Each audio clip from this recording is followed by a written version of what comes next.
ಪ್ರಜಾಸೌಧಕ್ಕೆ ಗುರುತಿಸಿದ ಸ್ಥಳ ಬದಲಾವಣೆಗೆ ಆಗ್ರಹಿಸಿ ಪಟ್ಟಣ ಬಂದ್ ಯಶಸ್ವಿ. ಧರಣಿ ಸತ್ಯಾಗ್ರಹ ಆರಂಭ. ವಿವಿಧ ಸಂಘಟನೆಗಳ ಬೆಂಬಲ. ತಾಳಿಕೋಟೆ. ನೂತನ ತಾಲೂಕು ಕೇಂದ್ರವಾದ ತಾಳಿಕೋಟೆ ಪಟ್ಟಣದಲ್ಲಿ ನಿರ್ಮಾಣಗೊಳ್ಳಲಿರುವ ತಾಲೂಕು ಆಡಳಿತ ಭವನ ಪ್ರಜಾಸೌಧ ಕಟ್ಟಡದ ನಿಯೋಜಿತ ಸ್ಥಳ ಬದಲಾವಣೆಗೆ ಆಗ್ರಹಿಸಿ ನಡೆದ ತಾಳಿಕೋಟೆ ಬಂದ್ ಯಶಸ್ವಿಯಾಗಿದ್ದು, ಇಂದಿನಿಂದ ಧರಣಿ ಸತ್ಯಾಗ್ರಹ ಆರಂಭವಾಗಿದೆ. ನಿಯೋಜಿತ ಸ್ಥಳ ತಾಳಿಕೋಟೆ ಪಟ್ಟಣದಿಂದ ಸುಮಾರು 4ರಿಂದ 5 ಕಿಲೋಮೀಟರ್ ದೂರದಲ್ಲಿದೆ. ಇದರಿಂದ ತಾಲೂಕಿನ ಸಾರ್ವಜನಿಕರು, ವಿಶೇಷವಾಗಿ ವೃದ್ಧರು, ಮಹಿಳೆಯರು ಹಾಗೂ ಅಂಗವಿಕಲರಿಗೆ ತೊಂದರೆ ಉಂಟಾಗಲಿದ್ದು, ಸ್ಥಳ ಬದಲಾವಣೆಗೆ ಆಗ್ರಹಿಸಿ ಸ್ವಯಂ ಪ್ರೇರಿತ ಬಂದ್ಗೆ ಕರೆ ನೀಡಲಾಗಿತ್ತು.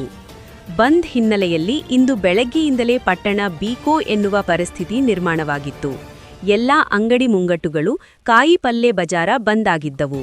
ಬಸ್ ಸಂಚಾರ ಎಂದಿನಂತೆ ಇತ್ತು. ಶಾಲಾ ಕಾಲೇಜುಗಳು ಪರೀಕ್ಷೆ ಹಿನ್ನೆಲೆಯಲ್ಲಿ ಆರಂಭವಾಗಿದ್ದವು. ಪಟ್ಟಣದ ಅಂಬೇಡ್ಕರ್ ವೃತ್ತದಿಂದ ಆರಂಭವಾದ ಪ್ರತಿಭಟನಾ ರ್ಯಾಲಿಯು ಕತ್ರಿ ಬಜಾರ, ಶಿವಾಜಿ ವೃತ್ತ ಮೂಲಕ ಹಾಯ್ದು ಬಸವೇಶ್ವರ ವೃತ್ತದ ಮೂಲಕ ಆಗಮಿಸಿ ಬಸವೇಶ್ವರ ವೃತ್ತದಲ್ಲಿ ಧರಣಿ ಸತ್ಯಾಗ್ರಹವನ್ನು ಆರಂಭಿಸಲಾಯಿತು. ಧರಣಿ ಸತ್ಯಾಗ್ರಹವನ್ನುದ್ದೇಶಿ ಮಾತನಾಡಿದ ಮಾಜಿ ಬಿಜೆಪಿ ಜಿಲ್ಲಾ ಅಧ್ಯಕ್ಷರಾದ ಆರ್.ಎಸ್. ಪಾಟೀಲ್ ಕೂಚಬಾಳ, ನಾವು ಯಾರು ವಿರುದ್ಧ ಅಲ್ಲ, ಯಾರು ಪರ ಅಲ್ಲ, ಇದರಲ್ಲಿ ರಾಜಕೀಯ ಇಲ್ಲ. ನಾವು ಈ ಪ್ರತಿಭಟನೆಯಲ್ಲಿ ಒಂದೇ ಒಂದು ಧಿಕ್ಕಾರ ಹಾಕಿಲ್ಲ. ನಮ್ದೇ ಒಂದೇ ಒಂದು ಉದ್ದೇಶ, ಸಾರ್ವಜನಿಕರ ಅನುಕೂಲಕ್ಕಾಗಿ ಪ್ರಜಾಸೌಧ ನಗರದಲ್ಲಿ ಆಗಬೇಕು ಎಂದು ಹೇಳಿದರು. ಸಮಿತಿ ಅಧ್ಯಕ್ಷ ದಶರಥ್ ಸಿಂಗ್ ಮಾತನಾಡಿ, ಈಗ ಗುರುತಿಸಿರುವ ಸ್ಥಳವು ಸಾರ್ವಜನಿಕರಿಗೆ ಅನುಕೂಲಕರವಲ್ಲ. ಆದ್ದರಿಂದ ಪ್ರಜಾಸೌಧ ಕಟ್ಟಡವನ್ನು ತಾಳಿಕೋಟೆ ಪಟ್ಟಣದ ವ್ಯಾಪ್ತಿಯಲ್ಲಿಯೇ ನಿರ್ಮಿಸಬೇಕು ಎಂದು ಒತ್ತಾಯಿಸಿದರು.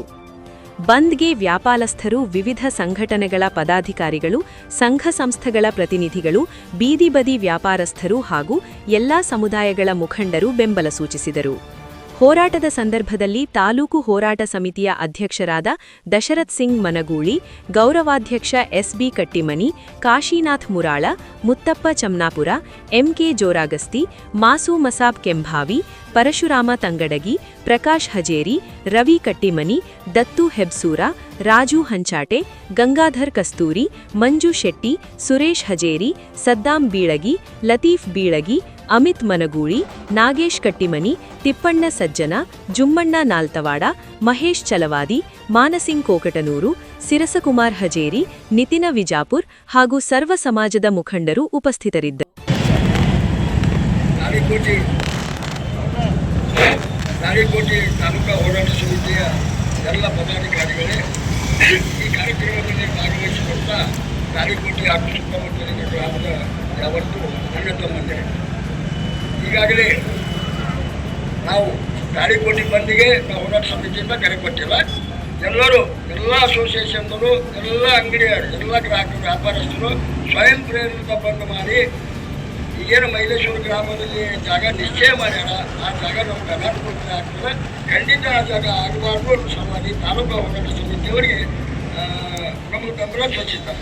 ಆ ಪ್ರಕಾರ ನಾವು ಈಗಾಗಲೇ ಮಾನ್ಯ ತಹಸೀಲ್ದಾರ್ ಹಿಡಿದು ಜಿಲ್ಲಾಧಿಕಾರಿ, ಜಿಲ್ಲಾ ಉಸ್ತುವಾರಿ, ನಮ್ಮ ಭಾಗದ ಶಾಸಕರ ತಂದು ಮಾತುಕತೆ ಆಡಿದ್ದೀವಿ, ಮನವಿಯನ್ನು ಕೊಟ್ಟಿದ್ದೀವಿ. ಆದರೆ ಎಲ್ಲರೂ ನಮ್ಮ ಮಾತುಗಳನ್ನು ಕೇಳ್ಯಾರ, ಆಚಾರ ಆಯ್ತಪ್ಪ ಅಂತ ಹೇಳ್ಯಾರ. ಆದರೆ ನಮ್ಮ ಆಶ್ವಾಸನೆ ಹಿಡಿಯೋದಿಲ್ಲ. ನಾವೇನು ಜನ ಸರ್ಕಾರಕ್ಕೆ ಭಾಳ ದೊಡ್ಡ ಪ್ರಮಾಣದೊಂದು ಒತ್ತಾಯ ಹಾಕಿಲ್ಲ. ನಮ್ಮೂರಿಗೆ ವಿಧಾನಸೌಧ ಪ್ರಜಾಸೌಧ ಮಂಜೂರಾಗ್ಯದ, ಅದು ಸಮೀಪ ಆಗಲಿ ಅನ್ನೋದು ಒಂದೇ ಒಂದು ಬೇಡಿಕೆ ನಮ್ಮದು. ಅದು ಬಿಟ್ಟರೆ ಯಾರ ಬಗ್ಗೆ ನಮ್ಮ ದ್ವೇಷ ಇಲ್ಲ, ಯಾರ ಬಗ್ಗೆ ನಮ್ಮ ವಿರೋಧಿಲ್ಲ, ಧಿಕ್ಕಾರ ಅನ್ಕೊಂಡು ಮೊದಲೇ ಇಲ್ಲ. ಅಂಥದ್ರಲ್ಲಿ ಕಚೇರಿಗಳಾಗ್ತಾವು. ಇದು ಮುಂದಿನ ದಿನಮಾನಗಳಲ್ಲಿ 100 ವರ್ಷ ಇರ್ತಕ್ಕಂಥದ್ದು. ಹೀಗಾಗಿ ತಾಳಿಕೋಟೆ ವ್ಯಾಪ್ತಿಯಲ್ಲೇ ಆಗಬೇಕಂತಕೊಂಡು ಹೇಳಿ ಎಲ್ಲರ ಅಭಿಪ್ರಾಯ.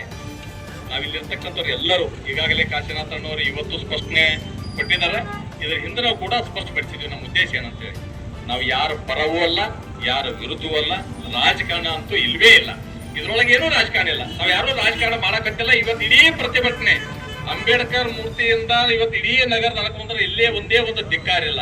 ನಮಗೆ ಏನಾಗಬೇಕಾಗ್ಯದ ಅದರ ಬಗ್ಗೆ ಮಾತ್ರ ನಮ್ಮದು ಧ್ವನಿಯದ ವಿನ ನಾವು ಯಾರು ವಿರೋಧ ಮಾಡ್ಲಿಕ್ಕಾಗಿ ನಾವು ಇಲ್ಲಿಲ್ಲ. ಇದನ್ನ ದಯವಿಟ್ಟು ಸರ್ಕಾರದಲ್ಲಿ ಇರ್ತಕ್ಕಂಥ ಪ್ರತಿನಿಧಿಗಳು, ಇವತ್ತು ಶಾಸಕರು, ಉಸ್ತುವಾರಿ ಸಚಿವರು, ಇವತ್ತು ಜಿಲ್ಲಾಧಿಕಾರಿಗಳು ಇದನ್ನ ಅರ್ಥ ಮಾಡ್ಕೊಳ್ಬೇಕಂತ ಹೇಳಿ ಈ ಸಭೆ ಮುಖಾಂತರ ನಾನು ಒತ್ತಾಯ ಮಾಡ್ತೇನೆ. ನಾನು ಅತ್ಯಂತ ಗೌರವಾನ್ವಿತ ಶಾಸಕರು, ಹಿರಿಯರು, ಸಾಕಷ್ಟು ಅನುಭವವನ್ನ ಹೊಂದಿರತಕ್ಕಂಥವ್ರು. ಅಭಿವೃದ್ಧಿ ವಿಷಯಕ್ಕೆ ಬಂದಾಗ ಅದನ್ನು ಜನರಿಗೆ ಬಿಡ್ತೀವಿ ನಾವು. ಎಲ್ಲ ಏನೇನು ಯಾರ್ಯಾರ ಕಾಲಘಟ್ಟದಲ್ಲಿ ಏನೇನಾಗಿದೆ ಎಂತಾಗಿದೆ ಅಂತನ್ನೋದ್ರ ಬಗ್ಗೆ ನಾ ಮಾತಾಡಿ ಅದನ್ನ ರಾಜಕಾರಣಗೊಳಿಸಕ್ಕೆ ನಾ ಇಷ್ಟಪಡುದಿಲ್ಲ. ಆದ್ರೆ ಒಬ್ಬ ಸಭ್ಯಸ್ಥ ಹಿರಿಯರಂತ ಅನ್ನುವಂಥದ್ರ ಭಾವನೆ ಅದ. ಹೀಗಾಗಿ ನಾನು ತಕ್ಷಣ ಒತ್ತಾಯ ಮಾಡೋದು ಏನಂತಂದ್ರ, ಒಬ್ಬ ಶಾಸಕರಾದಂಥವ್ರು, ಜನಪ್ರತಿನಿಧಿಗಳಾದಂಥವ್ರು ತಾಯಿ ಹೃದಯ ಬೇಕು, ಅದು ನಿಮ್ಮಲ್ಲಿ ಅದ ಅಂತ ಅನ್ನುವಂಥ ಭಾವನೆಯನ್ನ ಇಟ್ಟುಕೊಂಡೇ ನಾವು ಮಾತಾಡ್ತೀವಿ. ತಕ್ಷಣವೇ ನೀವು ತಾಳಿಕೋಟೆಗೆ ಬಂದು ಎಲ್ಲ ಹೋರಾಟಗಾರರು, ಎಲ್ಲ ವ್ಯಾಪಾರಸ್ಥರು, ವಿವಿಧ ಸಮಾಜದ ಬಂಧುಗಳನ್ನ ಎಲ್ಲರ ಕೂಡಿಸಿ ಚರ್ಚೆ ಮಾಡಿ ನೀವು ತೀರ್ಮಾನ ತಗೋಬೇಕಂತ ಅನ್ನೋದನ್ನ ಆಗ್ರಹ. ಕಾರಣ ಏನು ಅಂದ್ರ, ಇವತ್ತು ನಾವೆಲ್ಲರೂ ಹೋರಾಟ ಹಂತ ಹಂತವಾಗಿ ತೆಗೆದುಕೊಳ್ತಾ ಇದೀವಿ. ದಿಢೀರನ್ನ ಮಾಡಿ ಇವತ್ತು ಜನಸಾಮಾನ್ಯರಿಗೂ ತೊಂದರೆ ಆಗಬಾರ್ದು, ಇದು ಬೇರೆ ಬೇರೆ ಸ್ವರೂಪ ಪಡಿಬಾರ್ದು ಅಂತ ಅತ್ಯಂತ ಶಾಂತಿಯ ಮಾರ್ಗವಾಗಿಯೇ ನಾವು ಹೋರಾಟ ಮಾಡ್ತಾ ಇದೀವಿ. ಆದ್ರೆ ನಿನ್ನೆ ರಾತ್ರಿ ನನಗೆ ಫೋನ್ಗಳು ಬಂದು, ನಿನ್ನ ಊರಲ್ಲಿ ಇರಲಿಲ್ಲ, ಬೇರೆ ಕಾರಣಕ್ಕೆ ನಾನು ಬೇರೆ ಕಡೆ ಹೋದಂತ ಸಂದರ್ಭದಲ್ಲಿ ಏನಂದ್ರೆ ಪ್ರತಿಭಟನೆ ಮಾಡಬೇಕಾದ್ರೆ, ನಾವು ಧರಣಿ ಮಾಡಬೇಕಾದ್ರೆ ನಾವು ಇಲ್ಲಿ ಅವಕಾಶ ಕೊಡಂಗಿಲ್ಲ, ಸ್ಥಳ ಅವಕಾಶ ಕೊಡಂಗಿಲ್ಲ ಅಂತ ಅನ್ನೋದ್ರ ಬಗ್ಗೆ ನಾನು ಎಲ್ಲ ನಮ್ಮ ಇಲಾಖೆಗೆ ಸಂಬಂಧಪಟ್ಟಿರ್ತಕ್ಕಂಥ ಇವತ್ತು ಮುನ್ಸಿಪಾಲಿಟಿ ಅಧಿಕಾರಿಗಳಿರ್ಬೋದು, ಪೊಲೀಸ್ ಇಲಾಖೆ ಅಧಿಕಾರಿಗಳಿರ್ಬೋದು, ನಾನು ವಿನಂತಿ ಮಾಡ್ತೇನೆ. ನಾವು ಶಾಂತಿ ಮಾರ್ಗ ಹಿಡಿದೀವಿ. ನಾವು ಶಾಂತಿ ಮಾರ್ಗ ಹಿಡಿದಂತ ಸಂದರ್ಭದಲ್ಲಿ ನಿಮ್ಮದು ಕೂಡ ಸಹಕಾರ ಬೇಕು. ಎಲ್ಲರ ಉದ್ದೇಶ ಜನರ ಒಳಿತಿಗೋಸ್ಕರ, ಇಲಾಖೆಗಳಿರುವುದು ಜನರ ಒಳಿತಿಗೋಸ್ಕರ, ಸರ್ಕಾರ ಇರುವುದು ಜನರ ಒಳಿತಿಗೋಸ್ಕರ. ಎಲ್ಲರೂ ಕೂಡಿ ತೀರ್ಮಾನ ಮಾಡಬೇಕಾಗಿದ್ದು ಜನಸಾಮಾನ್ಯರಿಗೆ ಒಳ್ಳೇದಾಗ್ಬೇಕನ್ನುವಂತ ಕಾರಣದಿಂದ ನಾವಿಲ್ಲೆಲ್ಲರೂ ಕುಂತಿರೋದು ಜನರ ಉದ್ದೇಶಕ್ಕಾಗಿ, ಜನರ ಒಳ್ಳೇದಾಗ್ಬೇಕನ್ನುವಂತ ಕಾರಣದಿಂದ ನಾವಿಲ್ಲಿ ಕುಂತಿದ್ದು. ಇದನ್ನ ಅರ್ಥ ಮಾಡ್ಕೊಂತೀರಿ ಅಂತ ಭಾವನೆಯನ್ನ ನಾ ವ್ಯಕ್ತ ಮಾಡ್ತೀನಿ. ದಯವಿಟ್ಟು ಇದನ್ನ ಬೇರೆ ಸ್ವರೂಪ ತಗೊಳ್ಳಿಕ್ಕೆ ಅವಕಾಶ ಮಾಡಿಕೊಡಬಾರ್ದಂತ ಅನ್ನುವಂತ ಒಂದು ಎಚ್ಚರಿಕೆಯನ್ನು ಕೂಡ ನಾ ಈ ಒಂದು ಸಭೆಯ ಮುಖಾಂತರ ಕೊಡ್ಲಿಕ್ಕೆ ಇಷ್ಟಪಡ್ತೀನಿ.